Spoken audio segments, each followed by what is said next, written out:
Hello guys, welcome back to my channel. So చాలా late అయింది. So last వీడియోలో మాల్కి వెళ్ళాను కదా, దాని తర్వాత ఇది పాండీ బజార్కి వెళ్ళాము సో మా ఫ్రెండ్స్తో.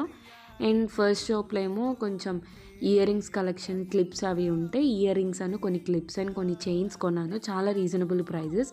అవన్నీ డీటెయిల్గా నెక్స్ట్ వీడియోలో చూపిస్తాను ఏమేమి కొన్నాను అని. అండ్ ఆ తర్వాత ఇవన్నీ కొనుక్కున్నాను ఈ షాప్లో. అండ్ వీటి బిల్లు వచ్చేసి ఇది మా ఫ్రెండ్స్ అందరితో కలిపి. అండ్ ఆ తర్వాత దానికి దగ్గరలోనే పాండియన్ స్టోర్ అని ఒకటి ఉంది. అది రీజనబుల్ ప్రైస్, ఒక హోల్సేల్ షాప్ లాగా. సో అందరూ పక్కా విజిట్ చేయండి, చాలా బాగున్నాయి ప్లేస్. చైన్స్ అయితే 43 రూపీస్, 60 రూపీస్, 70 రూపీస్లోనే చాలా రీజనబుల్గా ఉన్నాయి. Don't miss out. అండ్ ఈ బ్రేస్లెట్స్ ఏది బాగుందో చెప్పండి, కింద కమెంట్ చేయండి. And that's it. ఇంకా నైట్ లేట్ అవుతుందని ఇంకా బిల్ చేపించి వెళ్ళిపోయాము. ఇంకా మళ్ళీ రిటర్న్ బస్లో వెళ్ళిపోయాం. That's it guys. Hope you like it. Please do like, share and subscribe to my channel. Tata, bye. See you on the next video.